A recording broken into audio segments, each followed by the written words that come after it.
अस्सलाम वालेकुम। सब्सक्राइब कीजिए उर्दू टीवी को अपने मोबाइल पर देखने के लिए रेड कलर के बटन को प्रेस कीजिए और घंटी भी दबा दीजिए। अल्लाह हाफिज़।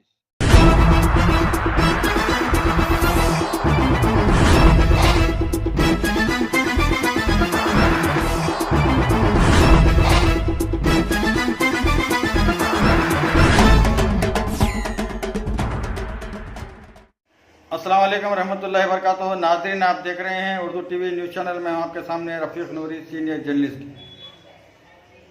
आइए उर्दू टीवी न्यूज़ के खबरनामे में आपका खैर मुक़द्दम है। आइए देखते हैं आज के खबरों की तफसीलात। मुत्तहिदा हाईकोर्ट के औक़ात कार में तब्दीली।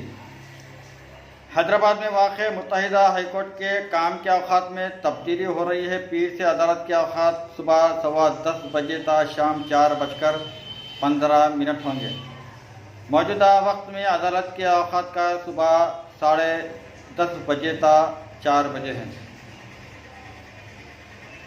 गैंगरेप के मुजरिमों को 20 साल की सज़ा, करीमनगर की अदालत का फैसला।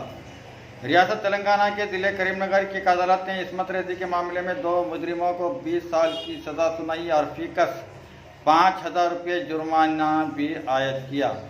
18 अप्रैल 2013 को बेलमपल्ली से ताल्लुक़ रखने वाली लड़की ट्रेन में सवार होकर रामगुंडम पहुंची थी, जहां इसकी इज्तिमाई इस्मत रेज़ी की गई। ये मामला करीमनगर की अदालत में ज़ेरे दौरान था। आज फाजिल मजिस्ट्रेट नागा राजू ने इस मामले में 2 मुजरिम सूरज कुमार और समीर को 20 साल की सज़ा सुनाई और जुर्माना भी आयद किया है।